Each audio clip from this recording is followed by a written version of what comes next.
Amado espionne Konoha à travers Kawaki. Le mec a un projet chelou en tête qui peut bouleverser le monde. Et pour cela il compte se servir de Boruto et Kawaki pour l'aider à atteindre cet objectif. Est-ce qu'il veut diriger Konoha? Est-ce qu'il va sacrifier le corps de Kawaki pour sauver sa fille ou est-ce qu'il est vraiment Shibai Otsutsuki? Ça y est, on va enfin voir le vrai visage de ce bâtard qui est Amado. Yo les shinobi, bienvenue sur Naruto Motivation, la meilleure chaîne de review au monde. On est tellement le meilleur qui fait qu'à chaque chapitre, on a une ou deux théories réalisées à travers notre réflexion réaliste poussée. Dans ce chapitre j'ai encore de théories réalisées ou bien Ikemoto a obéi encore à mon ordre. Même les fans ne s'étonnent même pas quand cela arrive. Bah ouais, logique. Assez de parler de moi, aujourd'hui on va parler du chapitre 14 de Boruto Trouble Vortex, ce chapitre qui est marqué par l'alliance entre Boruto et Kawaki, le plan machiavélique de Amado qui ne voulait pas que le réceptacle de sa fille soit mort en limitant sa force, sans oublier le sacrifice ultime de Gaara et Shinki pour protéger ceux qu'ils aiment et ceux tellement beaux. N'hésitez pas à bombarder ce pouce bleu et de vous abonner pour rejoindre la communauté des réalistes. Avant de commencer, montrez-moi que vous êtes un pro dans Naruto en répondant à cette question difficile. Donne-moi le nom du troisième Kazekage de Suna, et un grand félicitations à ceux qui avaient trouvé la bonne réponse et c'est parti. Le chapitre à Shinjeki sur le cover mode Dark Dracula, alors c'était donc vrai que Ikemoto s'inspire de l'univers de vampires pour représenter ses personnages. Regardez le code, il semble être un vrai vampire du XVIIe siècle. Le chapitre a pour titre une vie stimulante et comme texte le sable noir danse furieusement. J'ai l'impression que cela a rapport avec le pouvoir de Shinki. En background on voit des sables du désert de Suna peints en noir, un nouveau Shinju Ego vient de naître. Que se passe-t-il à Suna? Et ce chapitre se déroule à Suna dans le sous-sol qui se ressemble à le repère d'Orochimaru. On voit Shinki et ses compagnons emprisonnés par le sable de Gaara, et Shinki qui crie de toutes ses forces, « À quoi jouez-vous père? Délivre-nous du sable. Nous voulons aussi combattre. » On voit Gaara blessé qui dit non il ne faut pas, je vais vous transporter jusqu'à la sortie, fuyez. Ceci est un ordre du Kazekage. Shinki pas content crie de toutes ses forces. Je vous ai dit que je suis venu pour poursuivre Boruto et celui qui m'a aidé, je n'ai rien à faire de vous, c'est la phrase de Matsuri qui semble être celui qui a infligé cette blessure à Gaara. Dans le dernier chapitre j'ai dit ça. Et j'aimerais trop avoir un flashback sur ce combat entre le sable de Gaara et du Doton de Matsuri, j'ai trop hâte. Et dans ce chapitre que est-ce que je vois? Le combat entre Gaara et Matsuri. Quand je vous dis, on dirait que dès que je parle ils obéissent immédiatement à mes ordres. Je leur avais dit que tuer Inojin était sans sens, il doit vivre. Le chapitre suivant il est soigné par Imawari. J'avais dit que Hidari va revivre. Le chapitre suivant publié après cette vidéo il est revenu à la vie. On dirait que mes dernières prédictions sont des ordres donnés au créateur de Boruto. Vous ne me croyez pas? Et Matsuri qui semble se soucier de la santé de Gaara lui dit, ai-je au fait ta blessure? Fais juste quelque chose sinon tu vas mourir mais. Je pense que ce n'est pas le moment de t'en soucier des enfants qui sont derrière toi. Gaara lui lance un regard déterminé en disant c'est juste le contraire, je ne laisse pas des jeunes pleins d'avenir, mourir dans un lieu pareil même si je dois y laisser la vie. Matsuri qui semble touché par les propos de Gaara qui lui a fait ressentir des émotions propose de laisser les enfants partir. Ce qui nous prouve que les Shinju ne sont pas que des crapus. Gaara qui se sacrifie, envoie les gamins loin du champ de bataille, pendant que Yoppo crie, Gaara leur dit en mode classe je vous confie l'avenir de Suna, depuis quand Suna a la volonté du feu. Si vous n'avez pas raté Naruto Shippuden, vous avez sûrement dû voir la scène où Shikamaru enseigne à Konohamaru que le roi qu'on devrait protéger ce sont les enfants de Konoha. Voilà ce qu'il appelle la volonté du feu que Azuma lui a transmis et c'est devenu sa seule religion. Et Matsuri envoie les crastes d'ongles dévorer Gaara. J'ai l'impression que Matsuri est tombée amoureuse de Gaara, parce que Gaara a touché ses émotions, elle veut le transformer en Shinju pour l'avoir à côté de lui, car sinon Matsuri allait l'attaquer directement pour le buter pas envoyer que des crastes d'ongles. Peut-être être qu'elle a trouvé Gaara trop faible pour le combattre et à la flemme d'utiliser sa puissance, ce qui allait être une humiliation. Quelle humiliation. Mais où sont les sables de Gaara? Il suffit juste pour que le mec fasse 3 cocons de sable pour protéger les enfants et il est à court de sable, en plus il est dans un endroit abondant en sable. Je ne vais pas trop m'acharner sur Gaara de Boruto, il a quand même scellé un Otsutsuki avec un tombeau du désert. Peut-être au moment où on le voit mortel blessé il est à court de chakra, et vous savez qu'il faut du chakra pour faire bouger le sable, en plus il n'a plus accès au chakra de Shukaku pour guérir ses plaies et pour contrôler le sable. On le pardonne pour cette fois mais on attend plus de détails dans le futur. Gaara qui attendait la mort sourire aux lèvres en pensant qu'il a fait son travail, entend de loin les JT de Tsuryufu chaud, seulement des graines de magnétique, et on voit les fers de Shinki qui vient entourer Gaara et le couvre en entier pour que personne ne puisse entrer, et même un crasse d'ongles qui allait dévorer Gaara se voit bloquer le passage. La dernière chose qu'il a vue sur ses yeux choqués c'est un Shinki déterminé qui lui dit père, l'avenir de Suna a encore besoin de vous. Matsuri qui voit cela dit oh la boulette. Il faut écouter ce que papa dit mon petit, et comme les crasses d'ongles n'ont pas eu Gaara, il se lance immédiatement sur Shinki sans défense pour le dévorer, mais où est la défense impénétrable de Shinjeki? Les deux ont perdu leur défense qui était toujours avec eux. Si Ikemoto a envie de buter les persos de l'univers de Naruto dans Boruto, il n'a qu'à le faire, même si je serais le premier à le détester. Faut pas passer par une tactique de scellement pour laisser la place à la nouvelle génération. Comme Naruto et Gaara qui ont non seulement perdu leur démon qui était la source de leur puissance, et après leur avoir affaibli au maximum, il a fait en sorte pour que Naruto et Gaara se font sceller. Heureusement on a Shikamaru et Sasuke. On dirait que Sasuke va avoir plus d'importance dans Trouble Vortex que Naruto et Gaara, car au moins on voit son Shinju et en plus il peut pirater Hidari et revenir à la vie. Et Yodo qui voit cela dit non Shinki. Son coéquipier lui dit d'arrêter, mais comment les ont fait pour briser leur cocon de sable? On dirait que Yodo est là que pour crier le nom des personnes qui vont se sacrifier, elle l'a fait pour Gaara et aussi pour Shinki. Le mec qui voit que c'est foutu pour lui, il est en train de se transformer en arbre dit aux autres, ne vous occupez pas de moi. Partez. Prévenez l'oncle Kankuro. Yodo qui crie encore, là on dirait qu'elle est amoureuse de Shinki. Et on voit un Shinki transformé en arbre, ses mains se placent devant sur le cocon qui a scellé Gaara. Est-ce que je suis le seul qui a vu que le truc dans le dos a changé de forme? Le mec ne veut plus de gourde, il le remplace par une chose plate avec la forme d'une banane. Et Gaara qui reste comme figé dans le temps, regardez. Ce pied ne touche pas le sol, le mec flotte littéralement. Si dans le chapitre précédent Kankuro dit que Gaara n'est pas mort alors que le mec était blessé mortellement, Matsuri lui a même conseillé de se soigner pour ne pas crever. Si Gaara n'est pas mort, cela signifie juste que le temps est arrêté là où il est car sinon il allait mourir. Naruto se fait envoyer figé dans le temps par son fils adoptif qu'il avait sauvé, et Gaara la même chose. Boruto va avoir deux adversaires similaires pour une question d'idéologie. Ou peut-être Sarada, faut pas l'oublier elle. Si vous avez des théories sur ce sujet, ajoutez-les en commentaire les génies, je vais tous les lire. Il y a Matsuri qui est vraiment choqué en touchant le cocon de scellement de Shinki, en voyant à quel point il est impénétrable. Elle fait allusion à sa volonté de protéger son père en disant, alors même qu'il est changé en arbre, sa technique de scellement se poursuit, cela signifie que sa technique fonctionne tant qu'il est en vie. Attendez, elle a déjà compris comment fonctionne la technique de Shinki juste en la touchant? Cela explique que les Shinju sont ultra intelligents, mais leur problème c'est ce qu'ils n'ont pas de personnalité et ne savent pas qui ils sont. Voilà ce qui pourrait vous faire penser qu'ils ne le sont pas alors que ce sont des purs génies, sauf Hirari qui est le contraire pour le moment. Je rigole. Pendant qu'elle admire le visage endormi de Shinki, Matsuri continue en disant il s'est sacrifié pour protéger son maître, il a un sacré tempérament, s'il faisait partie de notre groupe ce serait amusant, en pensant qu'il va devenir un bon toutou s'il considère Jura comme son chef. Kashin Koji est passé de ça de la mort, car si l'endroit où on voit Gaara et Matsuri est le repère d'Orochimaru, cela veut dire qu'ils sont là où étaient Kashin Koji et Boruto. Regarde ce qu'il a dit à Boruto quand ils se sont rencontrés. Kashin Koji a vu peut-être que les Shinju allaient le trouver et buter dans une future possible et fait tout son possible pour s'enfuir au bon moment et il n'a même pas prévenu Boruto de son départ. Les Shinju ont mené une attaque très cohérente. Pendant que Jura et Hidari attaquent Konoha, Matsuri chasse Boruto et son informateur. Pendant que Boruto s'envole pour sauver Konoha, Kashin Koji qui avait tout prévu a profité pour se trouver une autre cachette. Si seulement Matsuri est dans le repère d'Orochimaru, cela donne raison à ce que j'avais dit quand Kashin Koji avait dit qu'il avait placé un Genjutsu sur la porte entrée et que moi j'avais dit que Kawaki et les Shinju peuvent facilement briser ce truc pour le capturer. Le Genjutsu c'est pour les gens basiques de l'univers de Naruto, pas pour les Otsutsuki, les Cyborgs et Jubi, et transition, c'est la fin du flashback que j'avais demandé. Maintenant on est à Konoha, la panique continue dans le palais de l'Hokage, Kakuru continue à fournir des informations en disant d'après les investigations Shinki se transforme arbre mais il est toujours en vie et grâce à sa technique Gaara qui est dans l'agonie survit encore. Le mec nous confirme que le temps est arrêté du côté de Gaara, pour l'instant on ne peut pas le secourir, seul Shinki peut le libérer de son scellement, c'est cette déclaration qui vient titiller la curiosité de Sarada et Sumire. Et puis comment elles ont fait pour écouter la conversation entre Shikamaru et Kankuro qui était censée être privée? Suis-je le seul à le remarquer? Est-ce que Shikamaru l'a mis sur écoute pour qu'elle puisse écouter tout?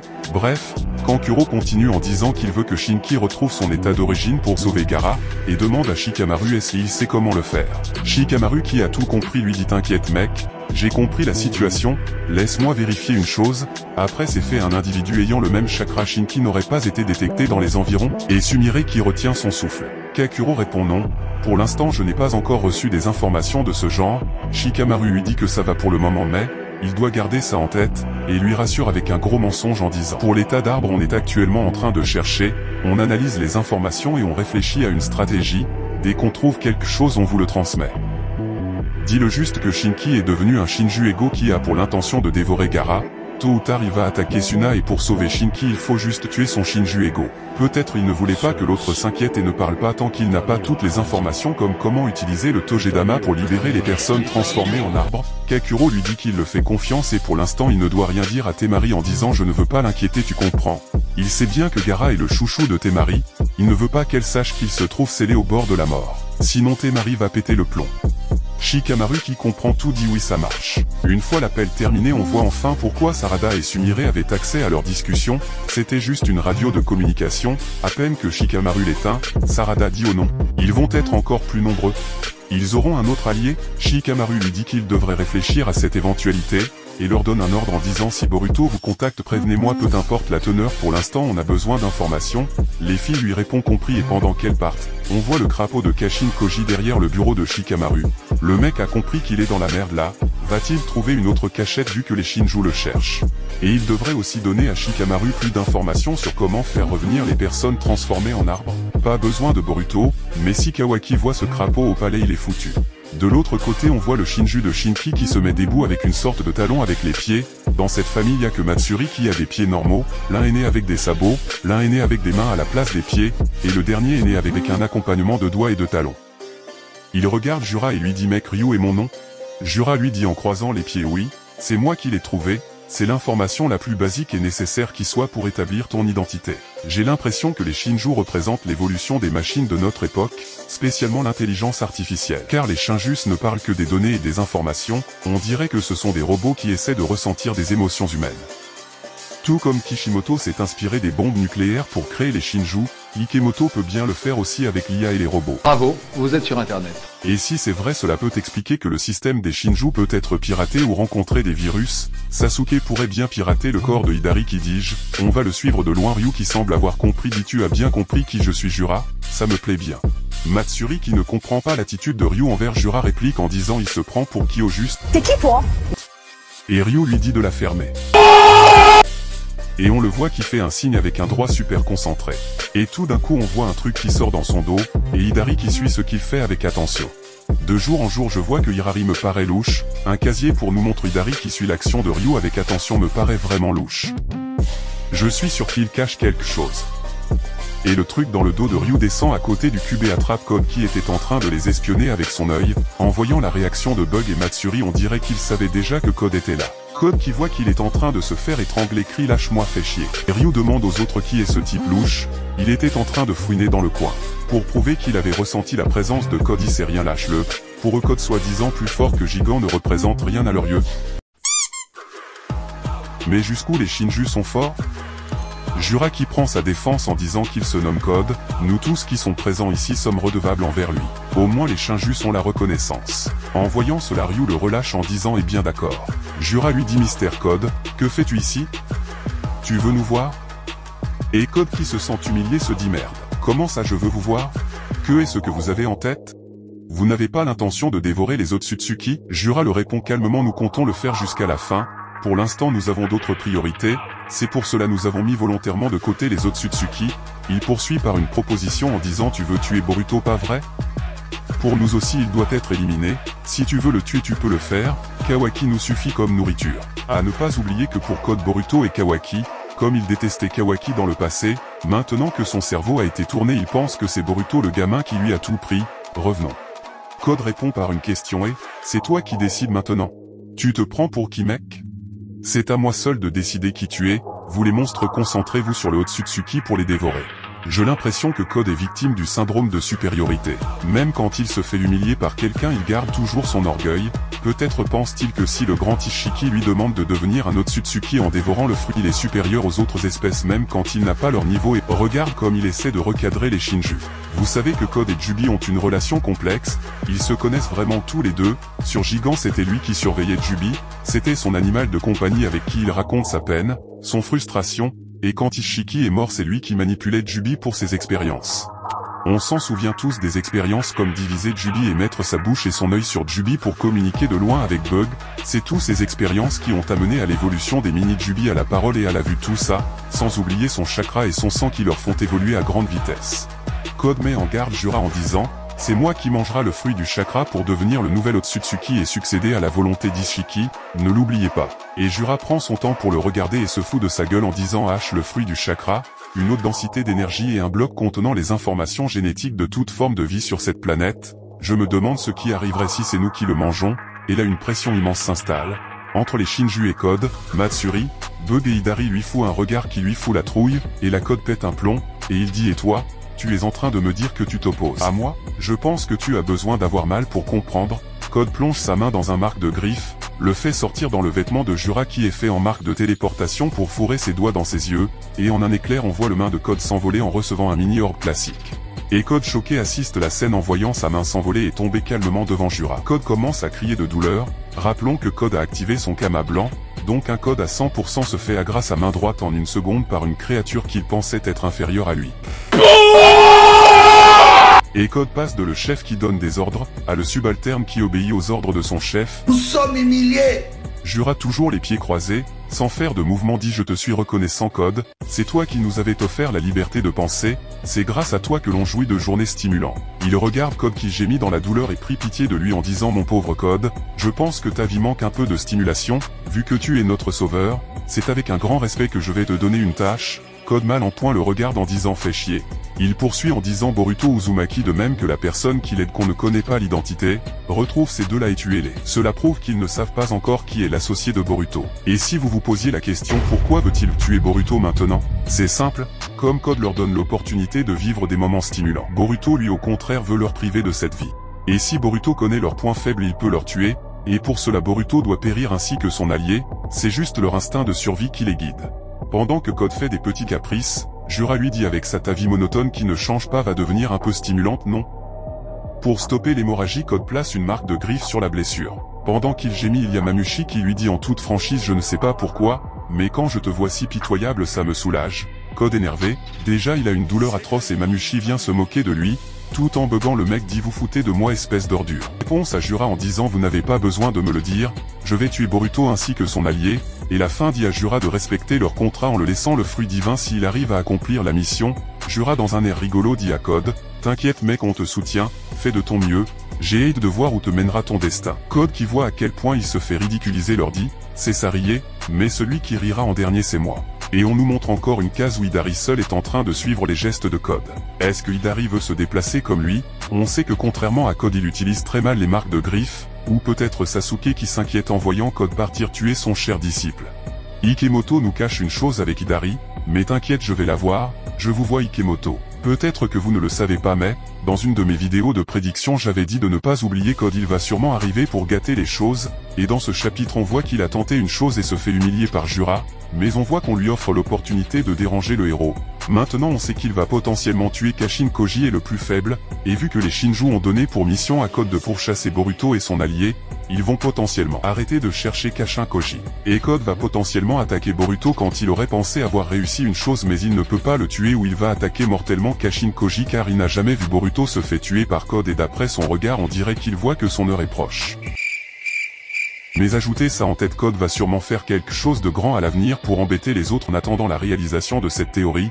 Poursuivons. Après on voit Shinki qui traite Code de type désagréable et demande à son père s'il peut le tuer la prochaine fois où il va le voir. Bien sûr tu es libre de le faire, toutefois tu as autre chose à penser en ce moment. Jura qui offre à son fils la liberté de faire ce qu'il veut. Et poursuit en disant ton instinct Ryu, prête attention à ton instinct à l'intérieur de toi et tu verras l'apparaître. Toujours le même rituel que chaque Shinju doit passer avant de pouvoir commencer à exercer sa fonction. Et poursuit avec sa manipulation en disant quel est le visage de la cible que tu dois dévorer? Pendant qu'on sait que ce visage signifie la personne la plus importante pour le Shinju, mais Jura le fait penser le contraire. Ryu qui a déjà tout capté lui dit c'est déjà décidé, pour le moment il est scellé par une technique spéciale, mais je peux le libérer. Ce n'est rien d'autre que Gaara le 5e Kazekage, est-ce que c'est un truc nouveau pour le monde? On savait tous qui allait devenir la cible de Shinki. Est-ce que Suna ne va pas être de nouveau attaqué par les Shinju? Ou peut-être est-ce que Konoha et Suna ne vont pas se faire attaquer en même temps? Ce serait trop drôle de voir Boruto qui se démerde pour protéger deux villages à la fois. Dites-moi ce que vous en pensez en commentaire. Transition. Maintenant on arrive à la partie la plus importante du chapitre, la vérité sur les secrets sombres d'Amado.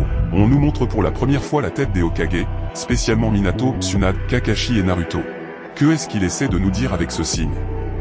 Est-ce que c'est pour nous dire quels les 3 premiers Hokage sont de l'ancienne génération ou autre chose? On zoome plus loin, on nous montre Boruto qui s'assoit sur la tête de Naruto, et Kawaki qui vient d'atterrir devant lui en lui regardant. Boruto qui le demande s'il est seul et Kawaki lui dit probablement oui, mais Eda doit peut-être nous surveiller. Qu'as-tu en tête Boruto? Pourquoi tu ne dévoiles pas la vérité aux habitants de Konoha? Ce sont les propos de Kawaki qui essaie de détourner la question de Boruto qui lui avait demandé pourquoi il ne l'a pas attaqué, pendant qu'on sait tous c'est parce qu'il allait se faire défoncer malgré tout. Parce que ça n'apporte rien de bon, quelle que soit la vérité certains y adhèrent et d'autres en douteront, cela engendrera division et confusion et ça je veux l'éviter.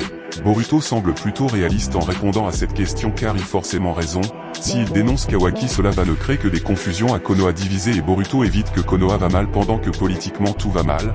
D'après ce qu'on voit Konoha est dans la pire de ses états après la disparition de Naruto. Sans l'accord avec les autres pays qui semblent ne plus lui faire confiance il est dans la meilleure position pour se faire attaquer, Konoha maintenant c'est la risée de tout le monde. Il est content. Il a fait ça de lac de nerfs, il est content. Et Boruto veut éviter que cela dégénère encore. Pendant que Kawaki le regarde il poursuit en le disant, puisque Konoha fonctionne normalement ça me suffit. C'est normal de sanctionner un traité qui est un ninja déserteur. Le fait que la haine des villageois envers lui soit la chose qui unit les habitants de Konoha lui réconforte, et Boruto ne compte pas semer le trouble à Konoha en essayant de dévoiler la vérité pour ne pas déclencher une guerre interne à Konoha. Se sacrifier, mener une vie de déserteur en portant la haine des villageois sur ses épaules, voilà la devise de Boruto, ça ressemble vraiment avec Itachi là. Et ce n'est pas tout, attendez jusqu'à la fin pour voir. Boruto se vante devant Kawaki en le disant « Là j'ai acquis une force phénoménale quoi qu'il arrive grâce à mon maître ». Kawaki jaloux mais qui veut lui montrer qu'il n'est pas si fort que ça lui taquine en lui demandant qu'est devenu Momoshiki. Cette histoire n'est pas résolue pas vrai? Et continue d'ajouter en disant « Tu dis que tu as acquis une force phénoménale, mais d'après ce que je vu tu ne contrôles même pas le Kama. » Boruto touché dans son ego prend un bon moment pour réfléchir et il commence à s'expliquer devant Kawaki en l'expliquant qu'il y a 2 ans il a utilisé son Kama pour la première fois depuis qu'il est sorti du village quand il a affronté Code avec son maître. A eu la sensation que Momoshiki avait la main mise sur lui. Kawaki lui demande comment, la sensation de cesser d'être qui j'étais, et d'être en train de mourir en conscience. Voilà ce que ressentait Boruto en essayant d'activer son Kama pour sauver son maître quand il s'est sacrifié pour le protéger. Il poursuit en disant que depuis ce jour je n'utilise plus le Kama. Kawaki le demande mais comment cela est arrivé? Boruto répond je ne sais pas, depuis 3 ans il est resté endormi à l'intérieur de moi. Mais il est possible que l'activation du Kama provoque son apparition. Imbécile. Dans un sens la situation s'est aggravée. C'est ce que dit Kawaki pour lui montrer qu'il n'est pas si fort que ça et qu'il doit être éliminé.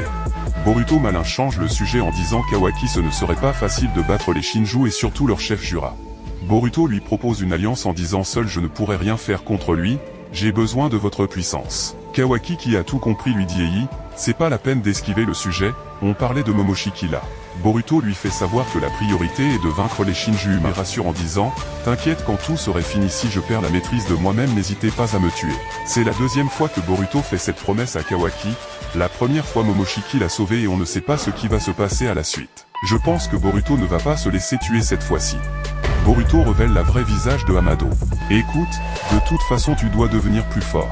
Pendant que Kawaki lui prête attention Boruto poursuit en disant tu es bien le disciple de mon père. L'idéal était que tu le libères du sceau pour qu'il t'entraîne directement. Voix Boruto dit que Kawaki a scellé Naruto dans un sceau que lui seul peut briser après avoir vu que Gaara lui aussi se fait sceller par Shinki avec un sceau que seul lui peut briser. Ikemoto nous faire le parallèle entre Naruto et Gaara. Donc cela prouve que Shinki et Kawaki se ressemblent parfaitement. Est-ce que ma théorie précédente va se réaliser à la suite? Boruto lui dit malheureusement cela prendra trop de temps. Et poursuit sur le regard de Kawaki en disant ce que je vais te révéler aujourd'hui est la conclusion de ce que tu allais atteindre tôt ou tard par toi-même. Si de toute façon vous allez le savoir mieux te le dire tout de suite. Et Kawaki choqué lui demande de qui tu parles. Interroge Amado, il dissimule ta puissance. C'est la vérité qu'entend Kawaki tout choqué en disant quoi? Boruto poursuit en disant il a non seulement limité tes performances combatives, mais il a fait en sorte de pousser tes performances défensives et régénératives au-delà de ses limites. Donc voici pourquoi malgré Kawaki a reçu un coup de pied légendaire de Jura il ne s'est pas retrouvé à l'hôpital. Dans quelques minutes son corps a été régénéré, et c'est grâce à Amado. C'est sur le vieux d'Amado qui observe tout cela à travers les yeux de Kawaki que Boruto dit le vieux, ça ne l'arrange pas si je meurs. Dans le même moment Amado visite les vidéos passées enregistrées, en se demandant comment Boruto a su toutes ces informations, c'est en vérifiant qu'il tombe sur la vidéo où il voit où Kawaki a explosé le crapaud de Kashin Koji.